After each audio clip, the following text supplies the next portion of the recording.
بلغني أيها الملك السعيد ذو الرأي الرشيد أنه لما مر 7 أيام على مولد الغلام اشتد في ساحة القصر الزحام، وتقدم صالح أخو جلنار وهو يحمل الغلام حتى وصل إلى شاطئ البحر، فترك البر وواصل سيره على صفحة الماء دون عناء.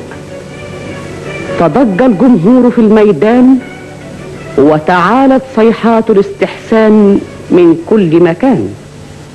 وهنا حدث خطير، فقد رأته الجماهير وهو يغوص ومعه الأمير، فانقلب الصياح إلى صراخ، وانتشر الفزع وعم الهلع، فتغيرت الحال وتزاحم الرجال وأسرع الأعوان إلى الملك طهمان. أعلنوا وفاة الملك طهمان في جميع البلدان، فعمت الأحزان، وأصبح بدر باسم فريسة للآلام.